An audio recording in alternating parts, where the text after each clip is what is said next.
Rodney Collin. La teoría de la influencia celeste. Capítulo 18. Los ciclos de crimen, curación y conquista. 1. Los asteroides, la economía y el crimen. Explicando los mismos principios que estudiamos en los casos de Marte y Venus, deberíamos esperar que el movimiento de Mercurio, que actúa sobre la tiroides, produjera ondas de inestabilidad universal o de movimiento. Pero como antes notamos, la órbita de Mercurio es tan excéntrica y tan corto su período, que cualquier ciclo que pueda inducir sería demasiado errático para un estudio serio. Pero lo extraño es que este inquirir nos introduce a un ciclo semejante de actividad, pero al parecer relacionado con un ritmo astronómico de una categoría completamente diferente. Este ciclo es de 9 años y los estadísticos subrayan su distinción del ritmo biológico de 9 años y 2/3 que ya se ha discutido. El ritmo de 9 años controla los precios y la bolsa, la recurrencia de crisis financieras, la actividad constructiva, 18 años, y otros muchos factores que reflejan las curiosas curvas de optimismo y pesimismo, iniciativa y depresión que caracterizan a todos los fenómenos económicos e industriales. Ese ciclo resulta más pronunciado en las sociedades industrializadas.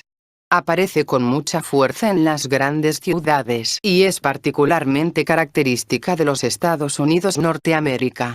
Otros ciclos, por ejemplo de 11 años, tienen mayor dominio en Europa. Traducido del lenguaje estadístico al emocional, este ciclo de 9 años representa, con evidencia, una fluctuación en esa extraña fuerza oculta que parece mover a las apuradas muchedumbres de cualquier gran ciudad, ora de un modo, ora de otro. En la mañana a un tempo, por la tarde a otro, y llenar a estas muchedumbres con una extraña agitación en una época y, en otra, de apocamiento e indiferencia completas. Cualquier observador de las calles de Nueva York o Londres habrá notado, casi con horror, la extraordinaria impresión de ser chupado en algún lugar, que dan las muchedumbres urbanas en movimiento y la aparente indiferencia de esta succión invisible, para cualquier consideración de felicidad o de beneficio humano. Esta es la fuerza que mantiene siempre el movimiento a las masas citadinas, apurándose, a la carrera, sin saber hacia dónde, aunque en realidad a ninguna parte que no sea la tumba. ¿Qué dios o demonio puede inducir tal inquietud? Buscando en los cielos un ritmo de 8 años, encontramos uno en un lugar completamente inesperado. De acuerdo con la regla armónica conocida ahora como ley de Bode, debe existir un planeta entre Marte y Júpiter a una distancia de 420 millones de kilómetros del Sol. Sin embargo, no se había descubierto ningún indicio de semejante planeta hasta 1801, cuando el primero de una serie de planetas minúsculos fue localizado en esta área. Desde entonces se han registrado alrededor de 1200 que varían en diámetro desde 400 hasta solo unos cuantos kilómetros. El 95% de estos asteroides están situados en una banda dispuesta de 325 a 480 millones de kilómetros del Sol, siendo la distancia promedio casi exactamente igual a la supuesta por la ley ya referida. De acuerdo con la tercera ley de Kepler, el período orbital de un cuerpo a esta distancia del Sol es de cerca de 1700 días que, de hecho, es la periodicidad promedio de los asteroides. Una masa planetaria que gire a esta velocidad debe efectuar una conjunción menor con la Tierra y el Sol cada 468 días, en tanto que su ciclo sinódico completo debe ser exactamente de 9 años. Por tanto, la periodicidad de la masa de asteroides corresponde a las notas Re, Sol y Si. Empero, la nota Re corresponde solo a los asteroides y, por tanto, parecería ser mayormente característica de ellos. En la octava siguiente esta nota estará representada por 54 años, en la siguiente por 108, etc. Luego, con el objeto de estudiar la influencia de los asteroides sobre la vida humana, debemos buscar fenómenos de una periodicidad no solo de 9 años, sino también de 27, 54 y 104 años. Las características del ciclo de 9 años ya se ha descrito. Sin embargo, un ritmo mucho más fuerte de más o menos el mismo carácter, se observa cada 54 años, por ejemplo, en los precios de mayoreo norteamericanos que han alcanzado cumbres notables en 1413, 1865 y 1919, fechas que coinciden incidentalmente con la terminación del conflicto de 1812, la Guerra Civil y la Gran Guerra.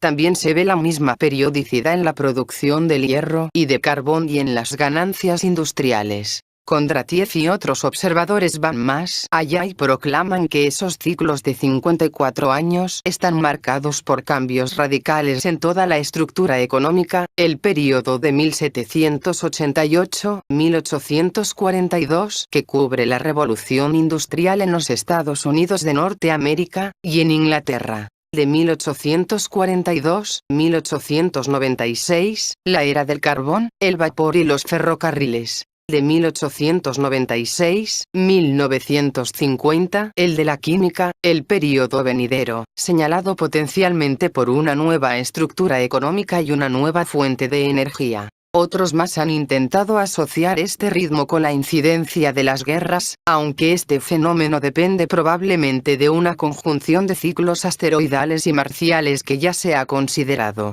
En el fondo, todos los ciclos anteriores en múltiplos de 9 años parecen conectados con cierto estímulo o agotamiento nervioso entre las grandes masas que habitan las ciudades. A su vez, se han hecho intentos por relacionar esto con el potencial eléctrico del aire, que muestra un ritmo de 9 o 10 años en un observatorio citadino, que, por más que tal ciclo no fue notado en una estación rural, Skdalemuir.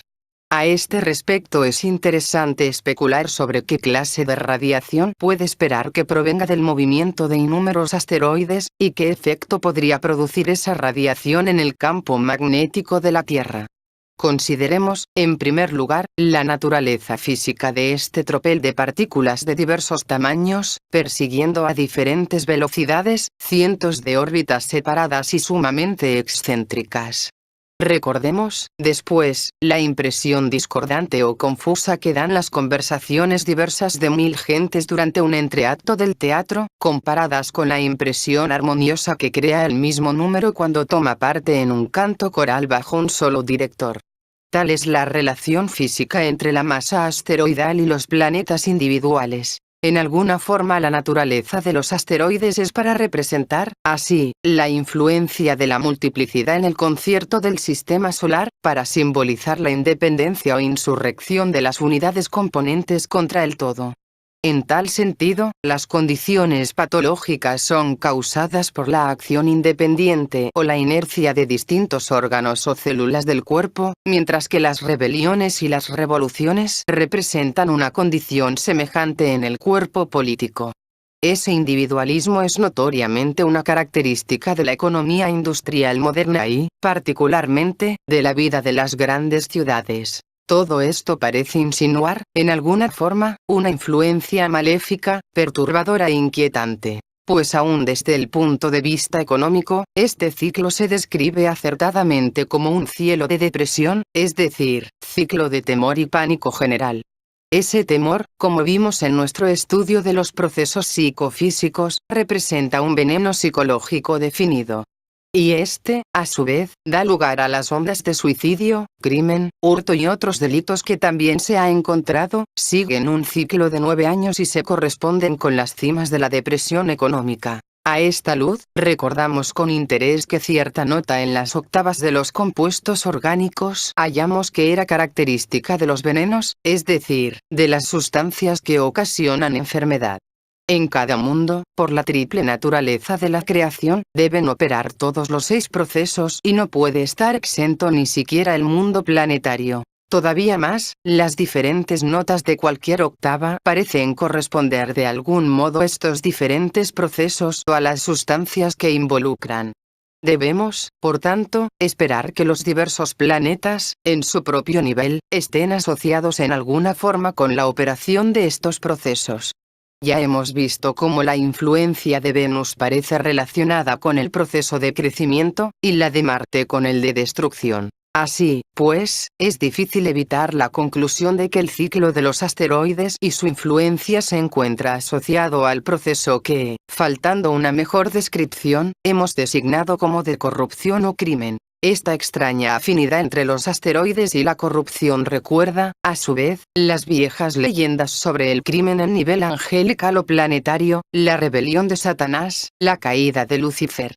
Tales leyendas se presentan siempre con el contacto de las bien conocidas imágenes planetarias o demiúrgicas, Mercurio, Venus, Marte, Júpiter, Saturno, que bajo uno u otro nombre se producen en la cosmología babilónica, griega, romana, azteca, árabe y medieval.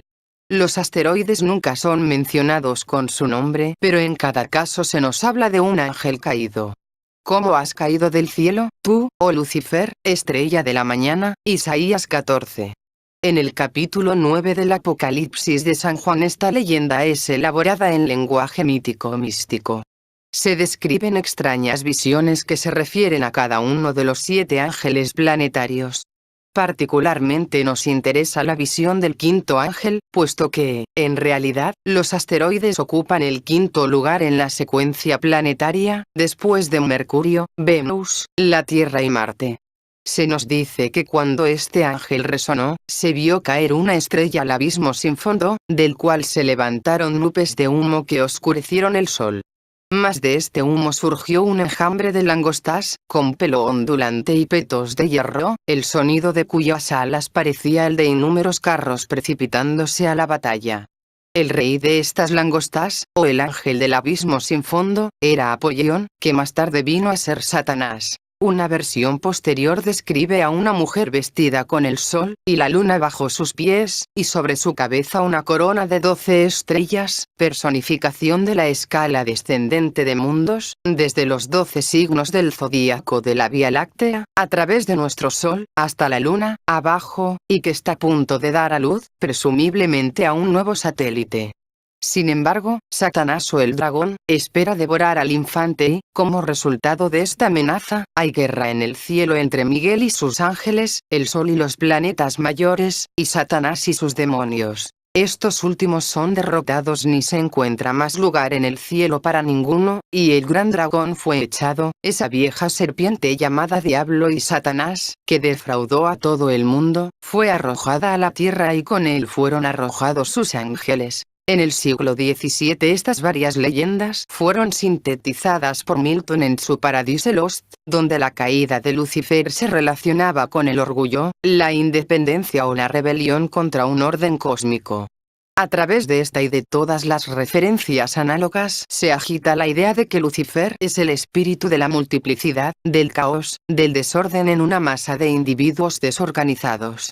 Él es el príncipe de los demonios cuyo nombre es Legión. Al principio del siglo XIX el astrónomo Olbers, que descubrió el segundo asteroide, se hizo eco extrañamente de estas leyendas cuando sugirió que los cuerpos recién descubiertos eran fragmentos de un planeta que existió alguna vez y que había estallado en innúmeras partículas. También se supuso que el pequeño volumen total de estos fragmentos, aproximadamente el de la Luna, debía explicarse por el hecho de que mucho de lo que componía el planeta perdido había sido atraído a las órbitas de la Tierra, Marte o Júpiter, ya como meteoros en caída y ya formando satélites a estos planetas. Esta teoría de Olbers recuerda y está acorde con la idea, bosquejada en el penúltimo capítulo, de que en algún remoto período, una tremenda tensión cósmica pudo registrarse, representando la noche para la Tierra y produciendo el cataclismo que sumió a la Atlántida, que provocó una ruptura casi completa en la historia de la humanidad.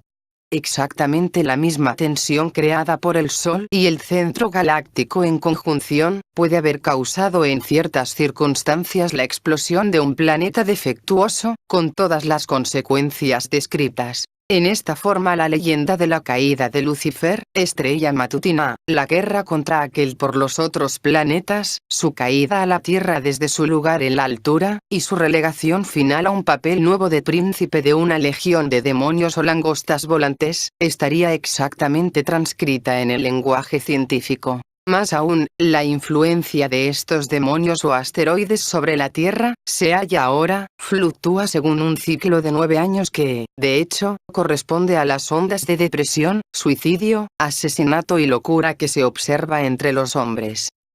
2. Júpiter o las armonías de las lunas. Desde un punto de vista astronómico, el hecho más sorprendente acerca de Júpiter es la complejidad del sistema de satélites que soporta. Júpiter tiene 11 lunas conocidas, 4 de las cuales se ven fácilmente con ayuda de gemelos y tienen un tamaño aproximado al de la luna de la Tierra. Este planeta se encuentra entre el Sol y la Tierra en cuanto a tamaño, teniendo 1/1000 del volumen del primero y 1300 veces el volumen de la segunda. Y, por cierto, toda la relación de Júpiter con el Sol sigue, al parecer, una proporción definida y significativa. El sistema de Júpiter, por el número de sus satélites, su tamaño, su distancia, sus velocidades de revolución, etc., parece presentarnos un perfecto modelo a escala del sistema solar. En todo caso, la aproximación es tan estrecha que se hace imposible no creer que los dos están construidos o se han desarrollado de acuerdo a las mismas leyes. Por ejemplo, la órbita y los períodos de las lunas de Júpiter se ha encontrado que tienen una relación constante con órbitas y períodos de los planetas del sistema solar, aunque, naturalmente, con factores diferentes para la distancia y el tiempo orbitales. Considerando a los satélites de Júpiter, Io, Europa, Ganímedes y Calixto, primero, segundo, tercero y cuarto, como correspondientes a Mercurio, Venus, Tierra y Marte, se ve que las distancias en el sistema solar promedian 140 veces las del sistema de Júpiter, en tanto que los períodos promediarían 50 veces más. Estas cifras confirman aproximadamente la fórmula que relaciona el tiempo y la distancia relativos en mundos diferentes, T igual 2/3 de, que establecimos en el capítulo 2, y demuestran que el principio expresado en la tercera ley de Kepler no solo se aplica a los satélites dentro de un mismo sistema sino, también, a la relación entre uno y otro sistema. Y confirma, además, que Júpiter, como el Sol, es un cosmos o una entidad viviente completa. Hay toda una serie de implicaciones en el sistema muy desarrollado de Júpiter y su reflejo casi completo, en miniatura del sistema solar. En primer término, la influencia o radiación que produce un sistema de esta clase, debe ser en extremo sutil, incorporando gran número de frecuencias diferentes dentro de una relación armónica. Mientras que el planeta Venus solo tiene 2 movimientos, rotación y revolución, y así produce solo 2 clases de frecuencias, el sistema de Júpiter incluye 15 o 20 movimientos diferentes, es decir, 15 o 20 diferentes armónicos.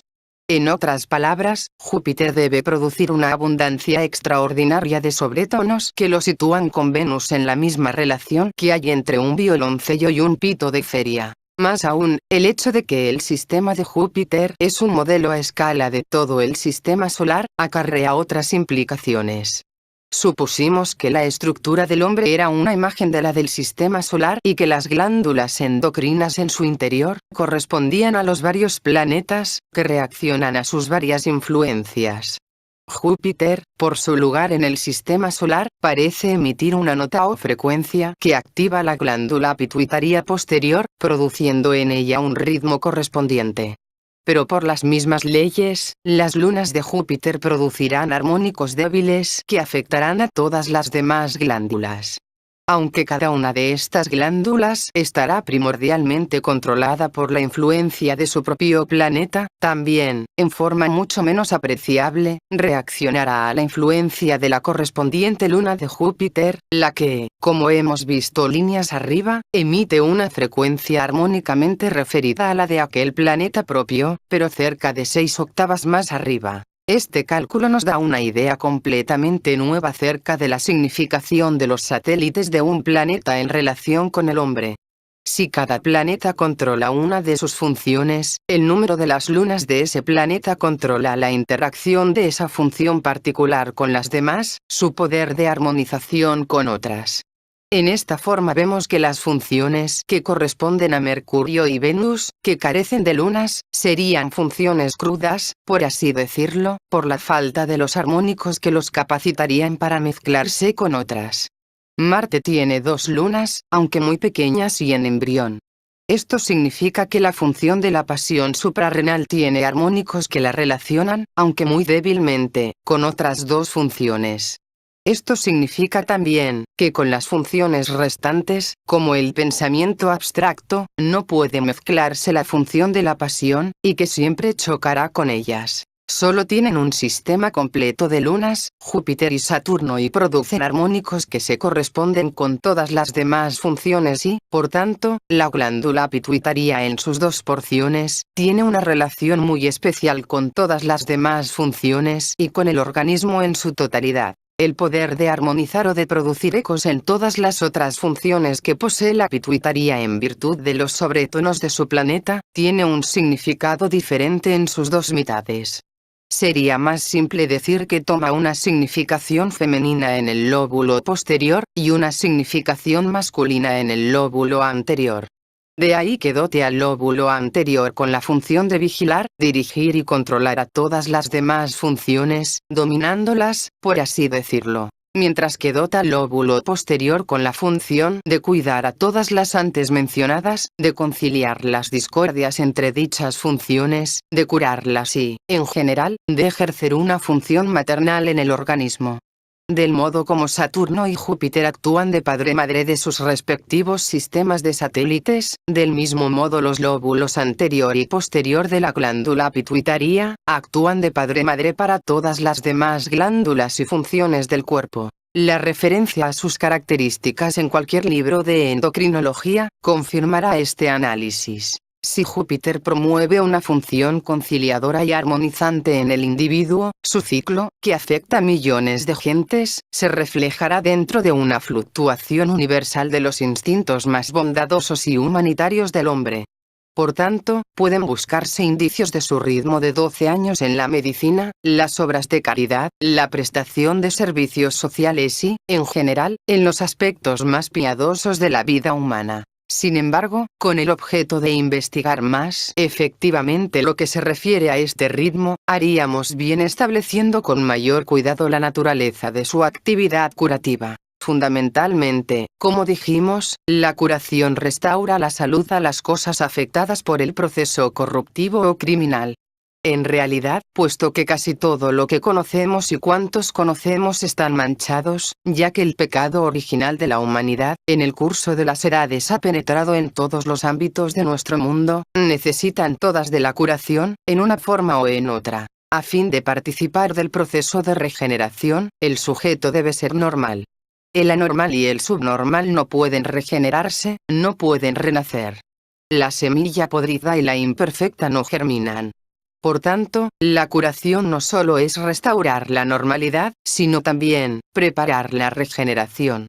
Es el antídoto cósmico de la corrupción. Cuando estudiamos el ritmo del proceso corruptivo en relación con la humanidad, vimos que se expresaba por sí mismo en 2 formas, en períodos de laxitud y desesperación conocidos como depresiones por los economistas, y en períodos de violencia expresados por motines y rebeliones. Esto es interesante ya que este proceso se desarrolla merced a 2 categorías principales de emociones humanas, emociones violentas o malignas y emociones sin esperanza o desesperadas. Llevadas a su extremo, las primeras conducen al asesinato, las últimas al suicidio, representando ambas la destrucción de toda posibilidad, para otro, la primera; para uno mismo, la última. Así pues, en sentido general la curación, en tanto se refiere a la humanidad, significa neutralizar los indicios de las emociones malignas y desesperadas. Significa la prevención del asesinato y del suicidio, restaurando las posibilidades perdidas. Si, además, pensamos en los resultados objetivos de estas 2 actividades complementarias, vemos que, en tanto que el crimen deja naturalmente tras sí una atmósfera de sospecha, odio y temor, así también la curación inevitable y naturalmente, deja tras sí una atmósfera de amor y gratitud. Si pensamos en la enorme calidad de amor y gratitud evocados por el ejemplo de Florence Nightingale o por Louis Pasteur en la curación de los cuerpos, en San Vicente de Paúl para el saneamiento de una condición social, en Bartolomé de las Casas reparando los males hechos por una raza a otra, en Juana de Arco curando a una nación, comprenderemos, entonces, que esta actividad no solo alcanza el resultado inmediato de la salud restaurada, sino que también da lugar a gran cantidad del crudo material emotivo necesario para que se inicie el proceso de regeneración. Dentro de ciertas condiciones abyectas de pobreza y degeneración, en ciertas condiciones de enfermedad muy arraigada, en la locura y bajo el hipnotismo, la regeneración es imposible. Deben subsanarse primero estas condiciones. Y, luego, puede iniciarse la regeneración. Por tanto, los hombres aciertan cuando instintivamente reconocen que, salvo una, la curación es la actividad más elevada en la que pueden participar los seres humanos. 3. Saturno y la conquista. El ciclo sinódico de Saturno tiene una duración de 30 años.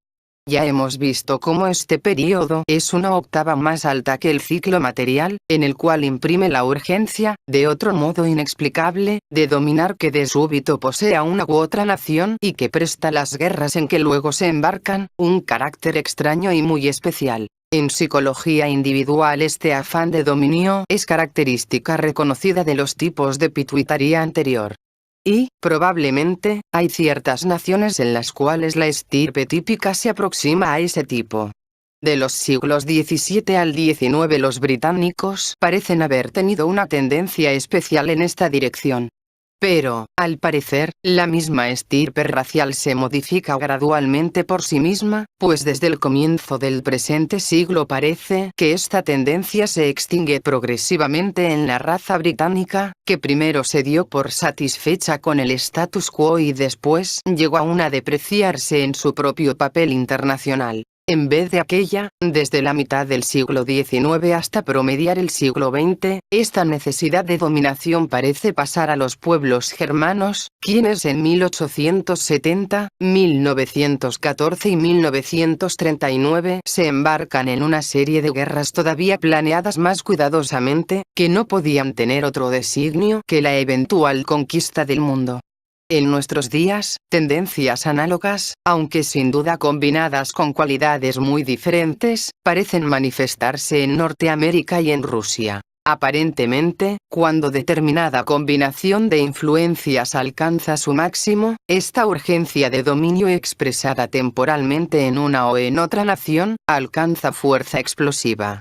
La increíble expansión de los griegos bajo Alejandro en 332-326 AC, de los tártaros bajo Gengis Khan en 1215-1223, de los españoles en México bajo Cortés en 1520-1525, de los franceses en Europa bajo Napoleón en 1810-12, de los alemanes bajo Hitler en 1938-43 y de los japoneses en Asia en los mismos años, son claros ejemplos. Aventuras así son por completo inexplicables por cualquier razón lógica y, en algunos casos, como el español, en que se adquirió en el curso de 2 años un vasto imperio merced a 400 hombres, parecen colindar con lo milagroso.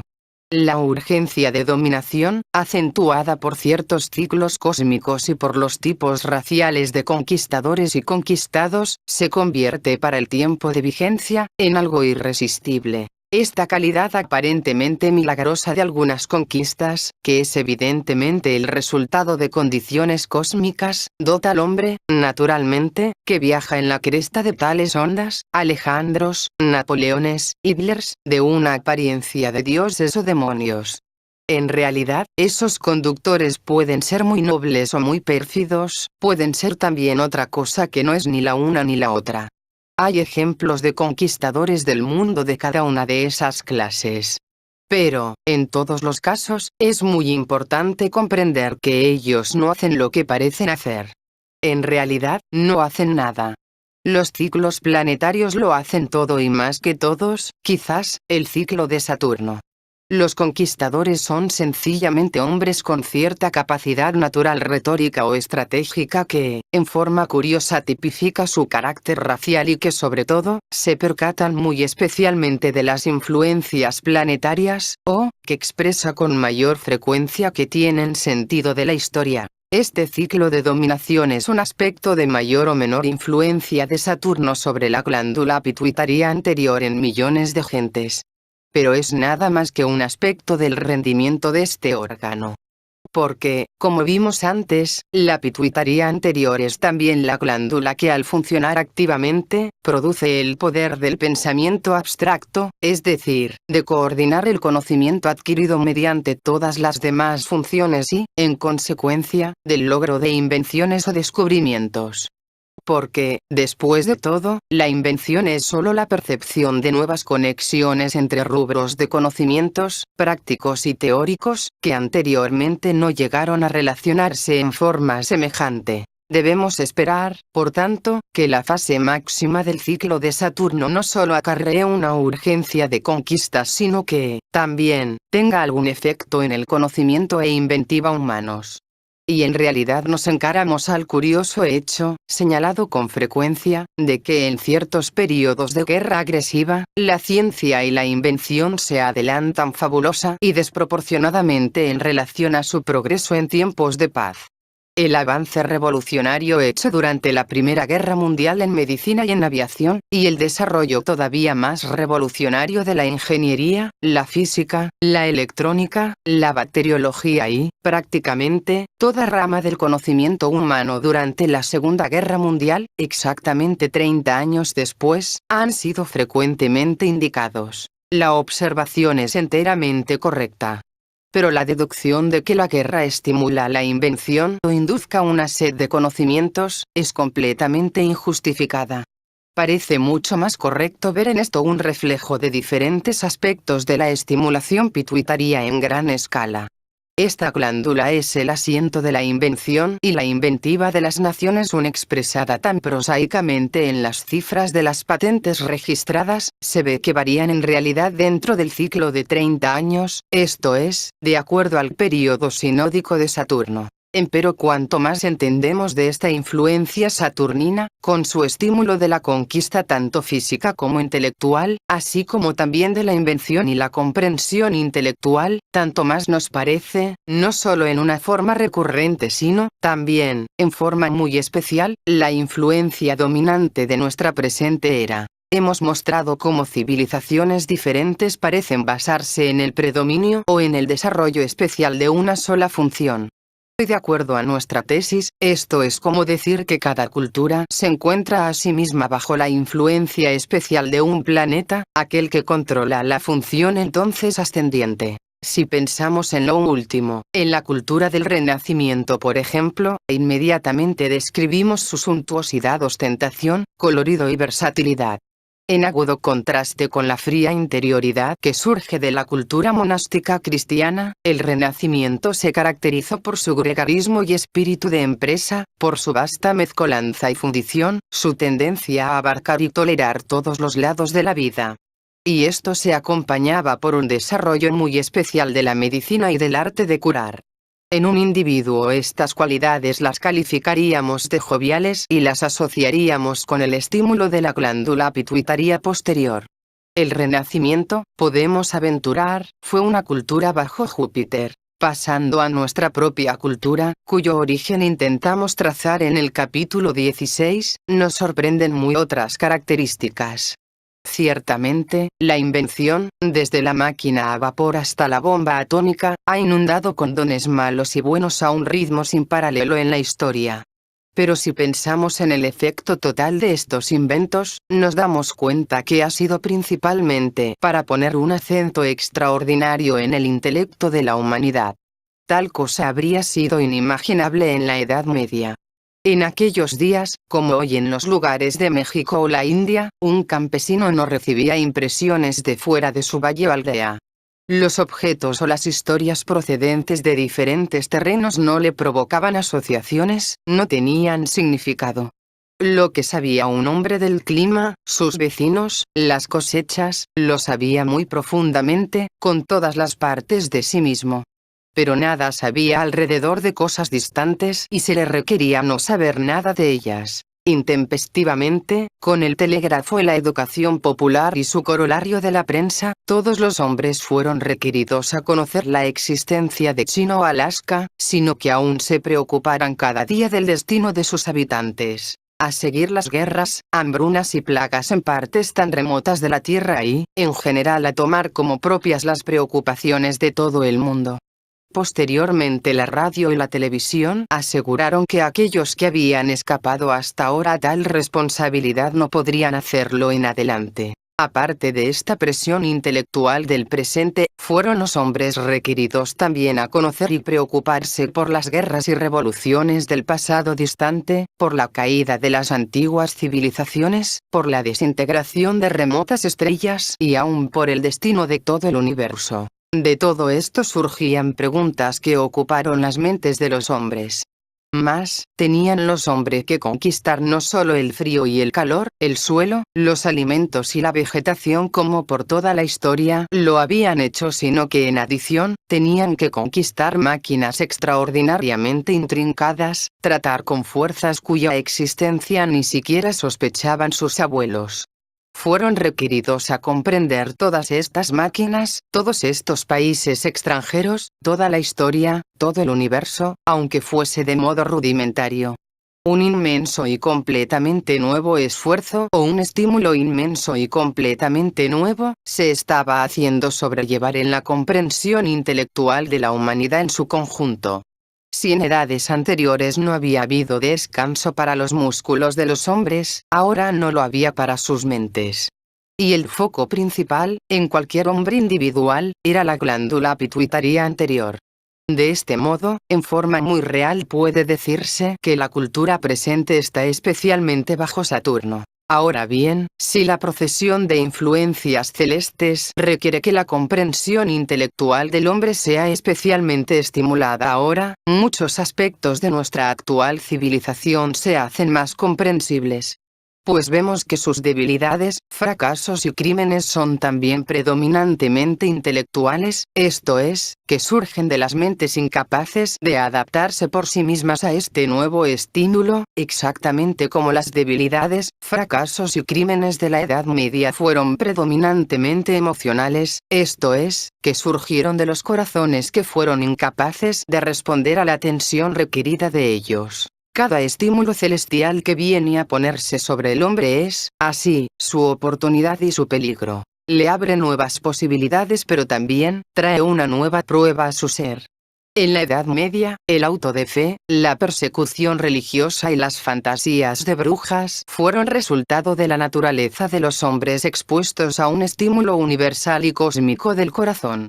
El prevalecimiento de la locura mental, de la superstición científica, de la tonta trivialidad de pensamiento y entretenimiento que caracterizan a nuestra edad, es el resultado de la débil naturaleza de los hombres expuestos a un estímulo universal y cósmico de la mente. Todo esto es el resultado negativo de tal estímulo, el cual puede observarse por cada uno de sus lados. Lo que, empero, debemos estudiar son las posibilidades positivas de tal estímulo, al alcance de los hombres de naturaleza fuerte. Pues estos, y solo estos, son capaces de expiar por todos los demás. Por tanto, a partir de un estudio de los varios ciclos planetarios en relación con ciclos observados en los diferentes campos de actividad humana, llegamos a la conclusión de que los planetas no solo gobiernan las varias glándulas o funciones de los seres humanos individuales, sino que, también, gobiernan en toda la humanidad las 6 diferentes variedades de procesos cósmicos que hemos encontrado en tan gran número de escalas. El ciclo de Venus parece gobernar el crecimiento y multiplicación de la humanidad. El ciclo asteroidal gobierna el crimen del hombre y su enfermedad. Marte gobierna la destrucción en el mundo humano. Júpiter su curación y Saturno su conocimiento e invención. En tanto que en relación con el ciclo lento de Neptuno, todavía por considerar, se encuentra el proceso de regeneración, tanto en lo que hace al hombre individual como en lo que hace a la humanidad. Las luces cambiantes de la influencia planetaria producen a través de la historia un juego siempre cambiante de estos 6 procesos y solo de estos 6. Porque no existen otros y es imposible que suceda nada que no se produzca por uno u otro, o por varios de ellos en combinación. Estos procesos en acción efectúan toda la historia humana, toda la vida humana, tanto en lo que vemos como en lo que no vemos. Más aún, están unificados y armonizados estos procesos entre sí por el séptimo ciclo, que los mezcla en un todo único y crea, merced a su concordancia, otro cosmos. Este es el ciclo del sexo gobernado por el planeta Urano.